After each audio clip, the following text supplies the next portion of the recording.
Oh, it is the Blues to Do TV podcast live here at the Seattle Drum School. Thanks to Christian Sadler for queuing us up pretty much right up 1 o'clock. And Mitch's Best Buffalo Sauce for sponsoring our show. We wouldn't be able to do this without a little support.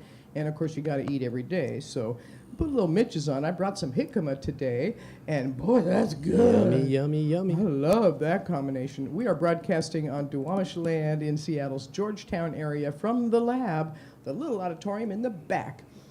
1010 South Bailey is the address here at the Seattle Drum School of Music in Georgetown. And we have new shirts that have the word music on it. So, you know, it's not just drums here. We do everything. And summertime, they have great workshops for the kids. Today is the second Sunday, and they always have a big showcase of kids with parents. It's going to be a lot of fun this afternoon. 3 o'clock, it is the second Sunday showcase of, I don't know what they call it, second Sunday. Anyway, it's a lot of fun. Today's guest is Eddie Mendoza. Now, I met him at 88 Keys decades ago with the Ari Moore Band, and they've been sweethearts, partners for a long time. 19 years, yeah. So all that language, and we're going to hear about that, but we're going to hear mostly about Eddie today. It's about Eddie. And if you haven't seen him live, he's amazing. He also brings that healing energy to his day job. So it's music, it's healing, it's the combination of both, and oftentimes it is that combination that really works. All right, my name is Marlee Walker. Bunny is missing today. She got a little fracture in her arm, and there's a thing on it, and it's just not a good idea to drive. So we're going to let her take the week off. But today I speak with Tacoma's Eddie Mendoza. He's a percussionist. He plays the ukulele, as you can see. He is with John Pinetree in the Yellin' Degenerates when he's not with the Ari Moore Band. He also does some other collective work. Grieve the Astronaut is one of his projects. He was with the Randy Oxford Band at one point. You might have seen him there. Or another project is the Iron Stallion Band. So a lot of fun. He is also, during the day, a respiratory care practitioner. Eddie is a healer, and he brings it. We'll talk about all kinds of things today with Eddie. And let's see, including his own journey, combining music and healing, as I mentioned. Here's a quote from Eddie. I just loved it. Healing people, spreading joy and love, and creating music wherever I can. Everything else is frivolity. Ooh, I love words, and that's a fun word. So thank you very much for being here, Eddie. Frivolity can be fun. You can. There's no discouraging that we shouldn't ever have any frivolity. Oh, you're all about fun. But, you know. Well, now, you are from Tacoma, not originally. You're actually from Toledo, Ohio. You spent some time in Tucson, Arizona. And then you started saying, I want to follow the music towns. So you went to Texas, New York, L.A., New Orleans, Memphis, Chicago, and you ended up in Seattle. Well, I actually didn't go to all those places, but I conceived that I needed to. At least one of them, if not all of them. And the Board of Health Respiratory Care Practitioners here made it so incredibly easy for me to get my license compared to California, compared to New York, the price-wise and other things. And it was like, wait, you're going to help accommodate me? And you work for an agency? What? Like, oh, yes, please. Okay, I think I'm going to Seattle. And so I spent some time in Texas. I've been to LA, but I've never worked there as a practitioner. But I've worked about 40 hospitals across several states and worked rehab. I worked predominantly in intensive care, some trauma, but neurovascular, cardiovascular, pediatrics, NICU, all that sounds PICU. Intense. It's like any other skill. If you develop it and you're aware and you're informed, you can do things that can prevent death most of the time.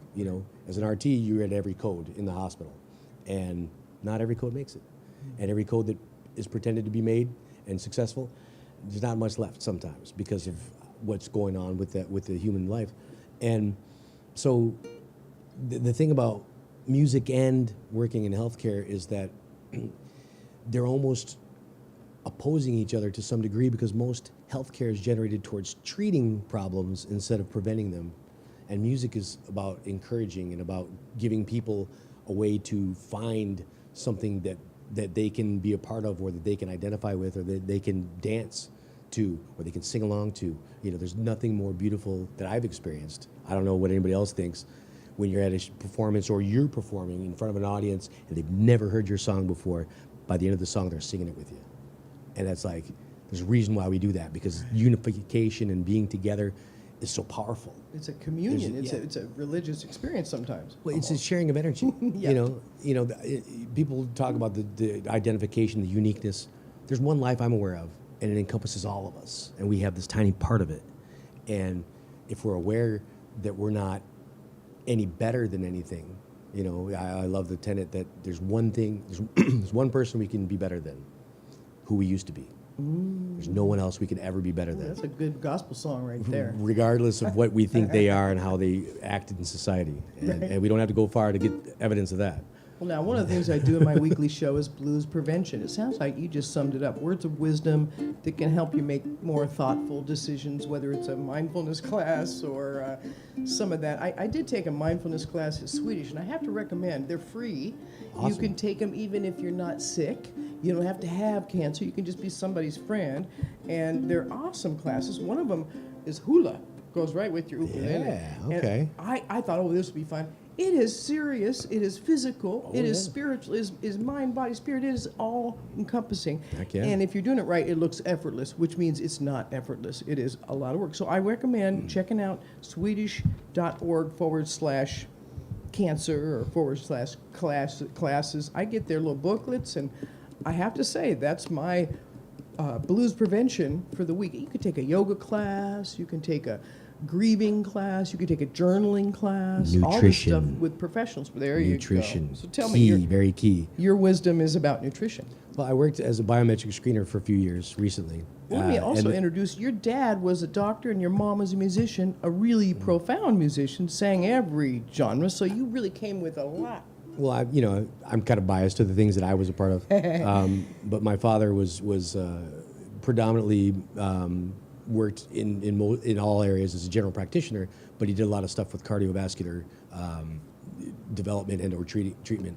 But Mom actually was in nursing school for a while, but she was playing guitar forever, and as a result of that, there's not too many songs I'm aware of that were on the radio from 1920 to 1980, 85 that she didn't play or sing along to, or in some way Every genre.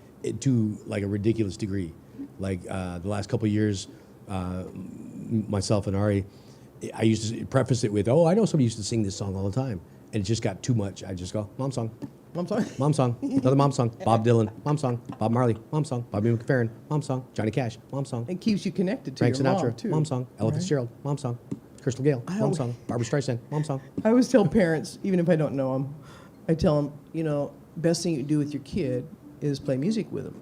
Because then you share that song, and later they go, Mom and I used to sing that song together, and it means so much, and it just uplifts them when they hear it. It's like, it's full circle stuff. A lot of people in Western society separate themselves from artists. And in a lot of more primitive indigenous cultures, there's a given. You sing and dance around the fire or in tribal settings, whatever you want to call it. And it's a community thing that everybody partakes in. Now, some people develop an instrument or their voice quite, obviously better than or more profoundly than other people do. But, recently I work at a Puget Sound assisted living where there's dominantly people with cerebral palsy and mental deficiencies, hydrocephalus or, traumas, and so they can't care for themselves. And we have a music therapy session 1 hour every week. And there's one girl that sings her heart out, but she's rarely anywhere close to the tone or the rhythm. And somebody was complaining about her one time, and I said, you know what would be the worst thing than hearing somebody sing poorly is for them not to sing. Thank you. Because if you tell somebody not to sing because you don't like the way they sing, then you're shaming them and you're defeating their ability to express themselves and feel good about what they're a part of. And when you do that, it's like slapping a child. It's like telling somebody that they're not any good and making them believe it. Right. And I won't pretend to be a good singer. I've developed a few songs over time, but I've had my mom and with Ari Moore that are great vocalists, ridiculously in tune with tonic and melody and harmonies, to the point where like I called my mom one time, hey Mom, it was her voicemail. So I made up some stupid song, happy birthday, Mom, I love you, I miss you right now. And, I don't even remember what I said. And I went to work, and a couple hours later, I checked my phone, and I got a phone message from Mom. Hey, baby boy, thank you so much for the message and for the birthday love. A little pitchy, but and I'm like, there's Mom. Right. She's not gonna pull any punches, but she was right. I'm sure. Right. You know, and My there's- mom would do that, yeah. And the idea that you grew up in a musical family, I did too, so I understand and how nurturing that is. It doesn't mean we don't make bad decisions. It doesn't mean, the only choice we have really to whatever happens to us is how we react. So being able to make good decisions, Yeah. and you've worked a lot at this. Oh gosh, there's so much I want to ask you. So Yes. when you Probably. met Ari, because we've talked about her a little bit, I think there's a blues story here because she sang Stormy Monday, and that was one of your mom's songs. Well, I met her at an open mic session that Doug McGrew, local Okay, badass right. drummer, used to host in Burien at the Barrel. Elmer's The or Barrel. something? Oh, the Barrel. It doesn't exist anymore. But I went to the Barrel and sang. Yeah. I was playing congas when she walked in, and I just was entranced. I was like, "Oh wow, that's my future." I had no idea her name or anything else, but I couldn't not see her. And we made eye contact for a few seconds, and she went in, and she knew all these people, and it was a bar, it was an open mic, so some good music, some okay music. I was playing congas right near the door, and we got to talking a little bit later, and I just couldn't get. I wanted to spend every moment with her, and then she got up to sing, and Mom, again, she sang so many thousands of songs. She owned Stormy Monday to the degree. I probably heard her singing more than anybody else. Your mom but owned she Stormy kicked its Monday. ass. She kicked its ass, and so Ari goes into Stormy Monday, and I'm like, this smoking hot girl is gonna put me in pain because she's not gonna be able to kick Mom. She's not gonna be able to defeat Mom. Mom owns the song, and then they got into about the second part of the second verse, and I was just like, wow, Mom just got her butt whooped. Wow. Because there's like Ari, everybody's got their uniqueness if they develop it. And there's, Mariah Carey, Celine Dion, amazing, beautiful, almost perfection, but poised and almost choreographed. And then you see Janis Joplin or Joe Cocker or, and you're like, wow, these people are exercising demons, and when you witness something like that, like when Clive Davis saw Janis Joplin for the first time, he was like, how is this person not the headliner? How is this person not selling millions of albums?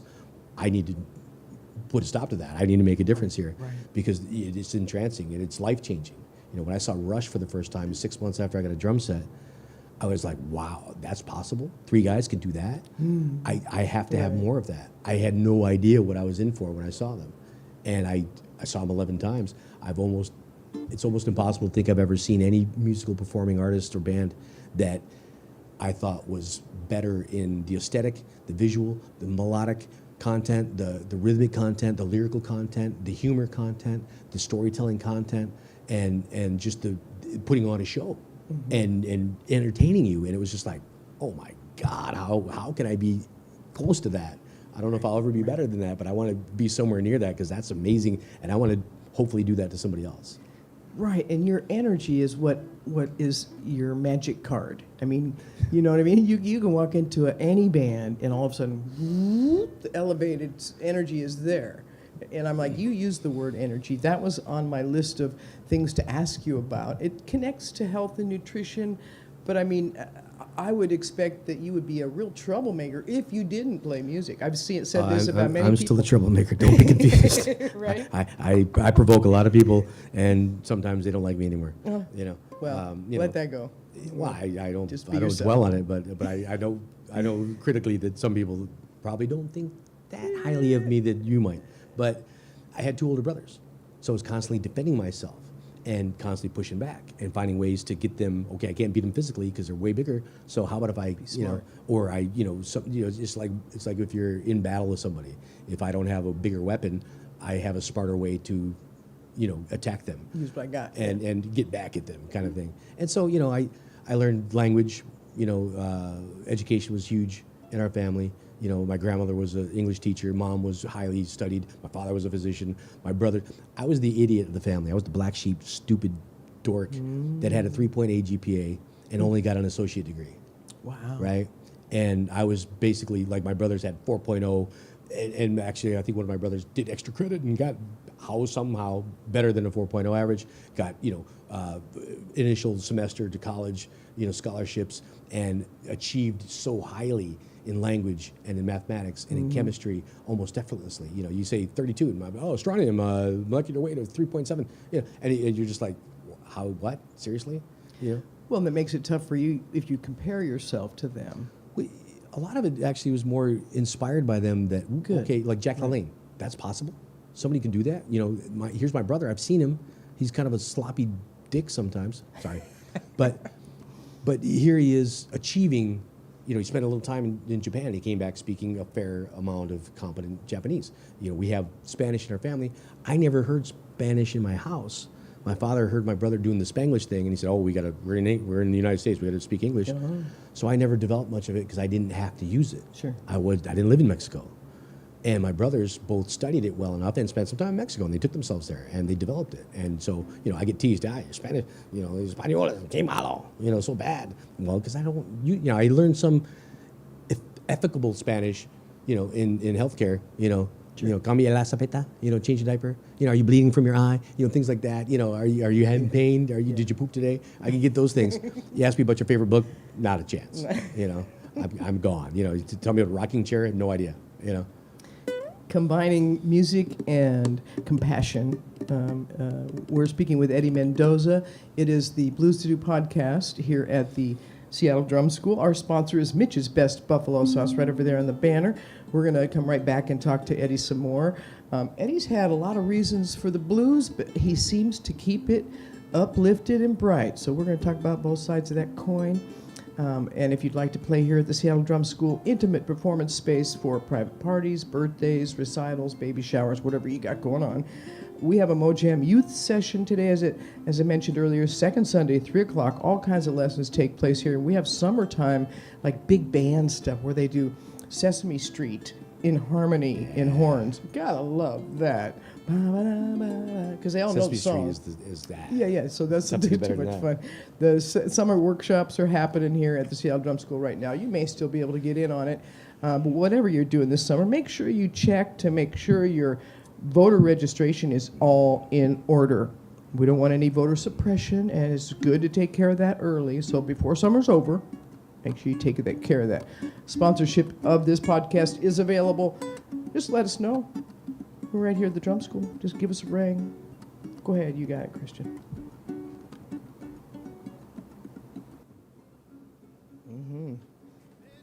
Oh, there he is.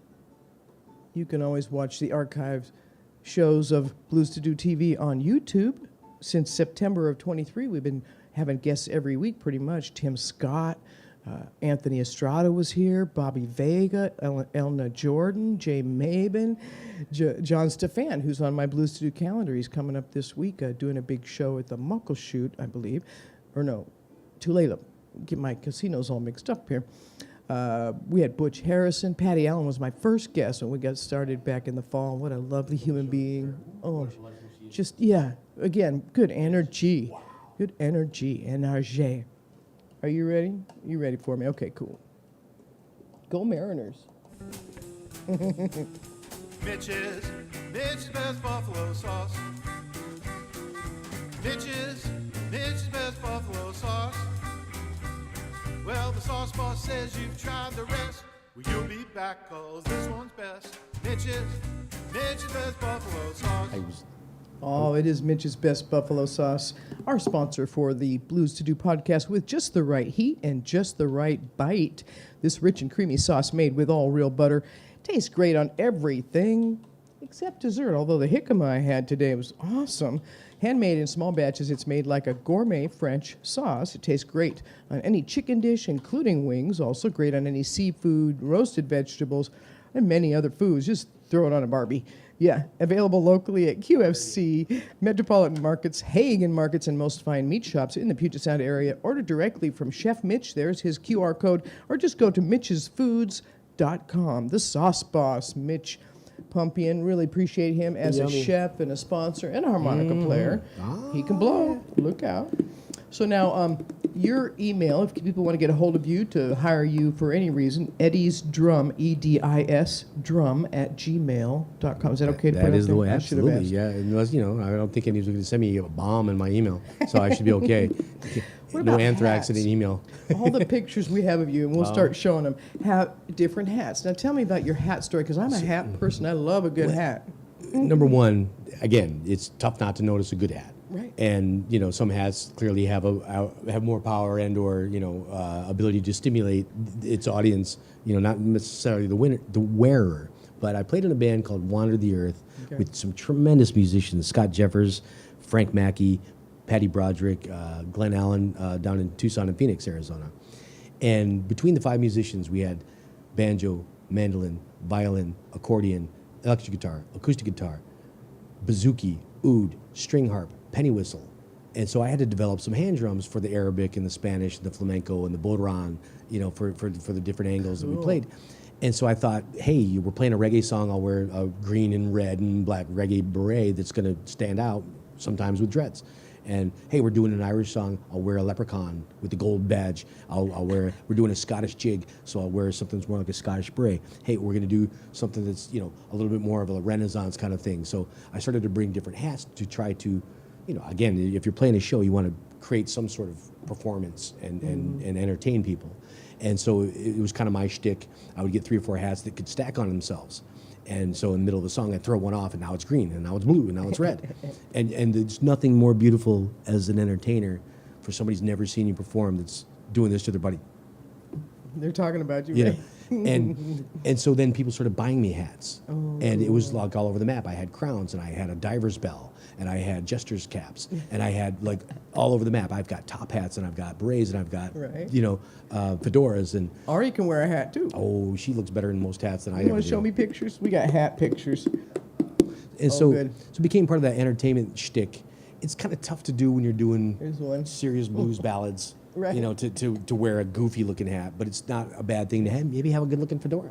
Right. There's the Roman, Roman, centurion kind of helmet. There And you yeah, are, that's Roman. one of my favorites. It's almost like a lampshade. Right. I got that at the Thorpe Okay. antique store in between Ellsberg. Oh, fun. And there's the dreadlocks. Well, no, that looks like That's you're more one of of the the Johnny. Raiders. That's kind of the Johnny Depp Okay, almost right. thing. That's kind of more like a pirate kind of thing with Captain Jack Sparrow kind of thing. But again, it's half of them I didn't buy. They were given to me, and so I felt bad if I wouldn't wear them. And then now I've got like 150 different hats. Again, 10, 15 of different styles of some of them, and some completely unique. But you're putting on a show, put on a show. Yeah. And especially if you put on a show that's an all ages thing, kids pick up on that so good. Now it's awkward if I'm distracting from the lead vocalist or the lead performer, soloist, but it doesn't really happen that nobody's paying attention to them. Right. But again, it's a visual And they aesthetic. like that. I mean, most performers' ego is intact. They can play off of what you're bringing. Well, and people a lot of times hear with their eyes. Sure. You're doing stick tricks and stuff. You might be way off beat, but people are like, oh my God, you see how he did that? Whereas if you're playing good music, you can wear a hat. It's not going to disaffect your capacity to move and Sure, play. And so it's something I like to provoke. I like to give something hopefully somebody's never had or seen or been a part of, and maybe it inspires them to do something similar. Not maybe copy me necessarily, but to be, hey, maybe I'll wear a different shirt. And I'll change my shirts, share. Sure. Why did she change her costume 16 times at a show? Because people are like, wow, They did you want see that. that gold Right. thing? It's not because she is necessarily comfortable in those outfits. Those shoes probably don't look like they're good to dance in. Wears sweats at home. I'm telling you. But sure enough, people are like, wow, that was a show, because you're creating this performance of entertainment that's beyond the music, and that's why music works so well in movies, Right. because it creates an atmosphere. And if you try to collaborate with that, then again, everybody wins. Right. Hopefully. Yeah. Well, now, you deal with, in your day job as a respiratory therapist, you have also dealt with trauma. Oh yeah. On a regular basis. This is something that's in your life. Now, it came home. It hit you personally with your son taking his own life through heroin addiction. You want to talk about that? Well, it's not something that many people ever boast about, but I've found that if I talk about it, almost no one I've talked to doesn't have a similar parallel experience. And things like addiction and using heroin and alcoholism, it's shameful and it's a dark thing that people feel like they need to hide in the closet with. And when they do that, the addiction and its power becomes stronger and it consumes more of us, you know. And it starts with things like, hey, I broke my leg and my doctor gave me oxys and now I can't stand to not have them. And then you got a guy who's fixing up that's not using to get high, he's just using to not feel like a bag of ass. Right. And so with my son, he was 22, and Alex Andrew, and he was so incredibly gifted with aptitude. His last 9 innings playing baseball, he had like 23 strikeouts. Whoa. And like a double and a triple.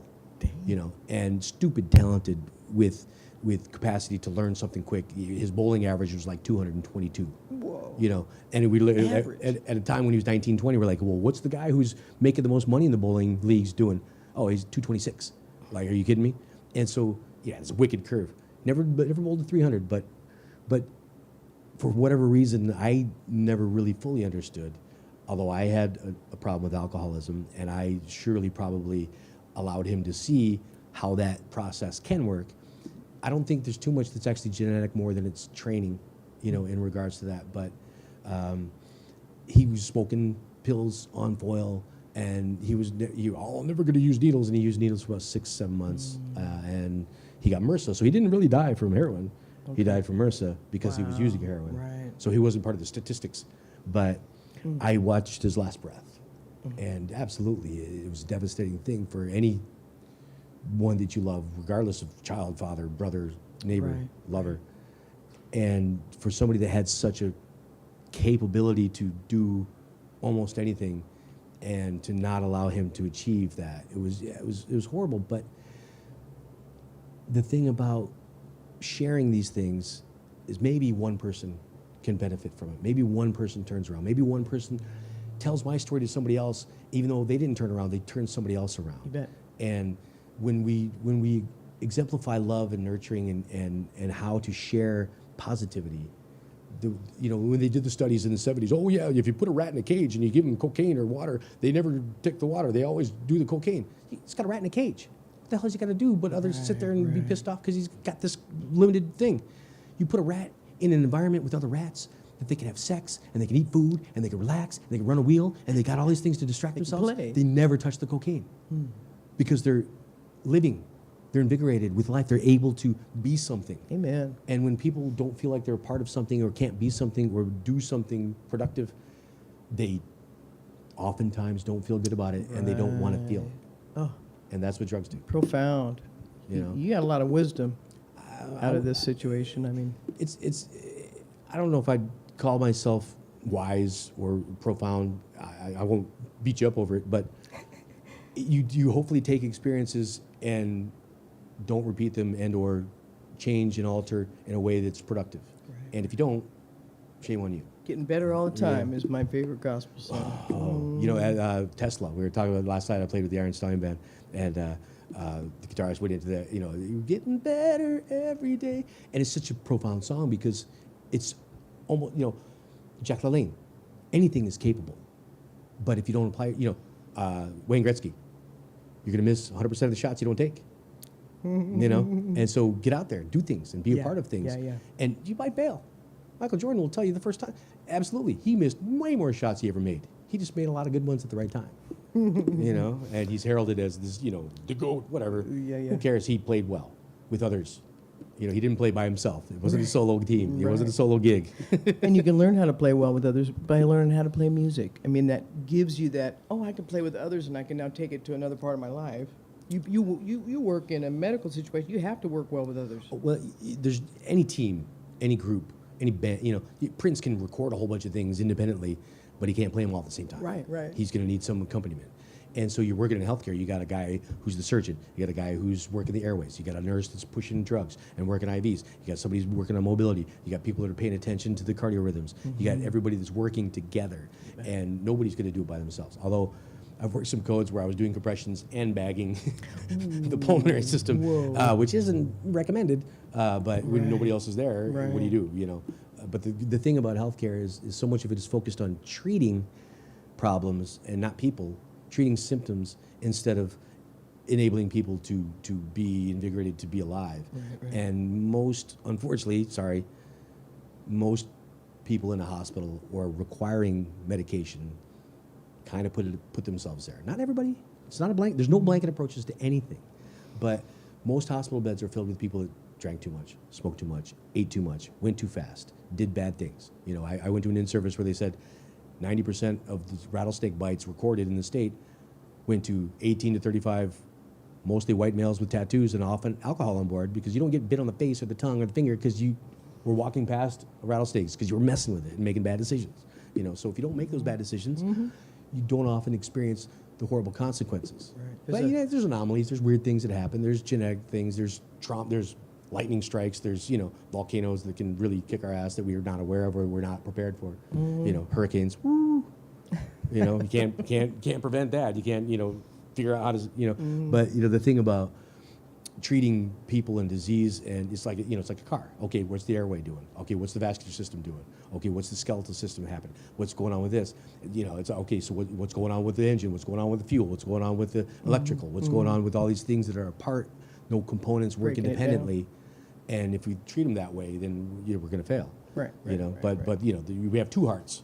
First heart takes the blood and pushes it in the lungs, that oxygenates the blood, and then we got the other heart that pushes the blood to the body. Okay. But it's just kind of stuck together. But it's really two hearts, you know. Eddie, it's so fun to talk to you. I could do this for about an hour. We're going to have to pick up. Maybe you bring Ari with you next time. Is Ari available?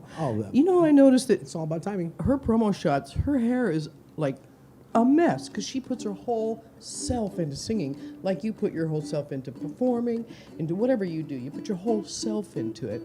I admire that a great deal. She actually blew out her knee one time when we were with the Randy Oxford band. That she tore the meniscus and had to have surgery at some point because she's just put her kicking in. whole You know, self again, into it. it's like you're like, is she exercising demons? What's going on there? Did you But stretch before you went? it was, and sometimes no, and that can be a problem. I worked at Stretch Lab for a while, which is an amazing place because you're invigorating people's capability to range of motion and mobility. You're not preventing their disease process. You're enabling them to be capable.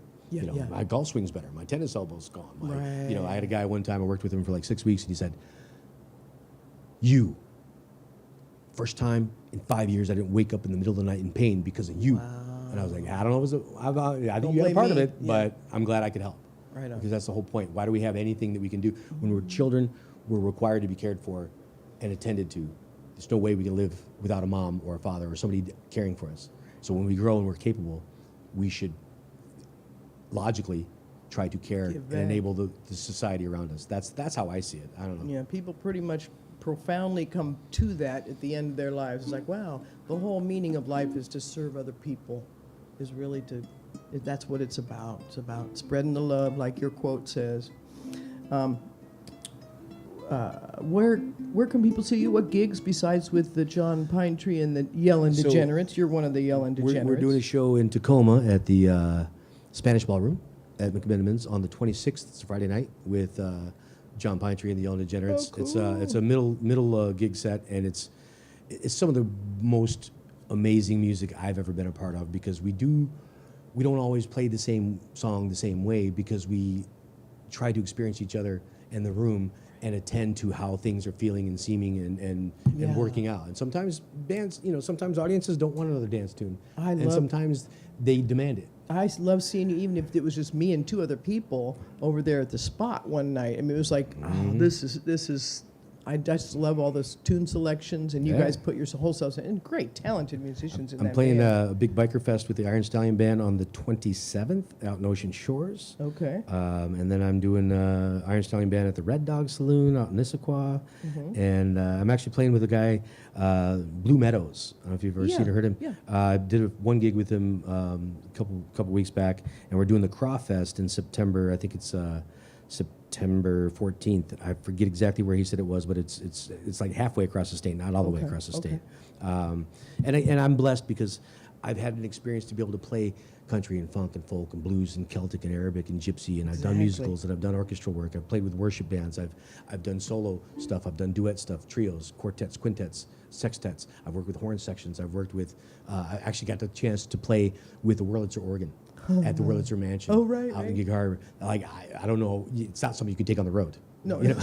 no, and that's a unique space. And I love to go to jam sessions because sometimes you create the most wonderful magic that you didn't even know existed. Right. And sometimes you cringe.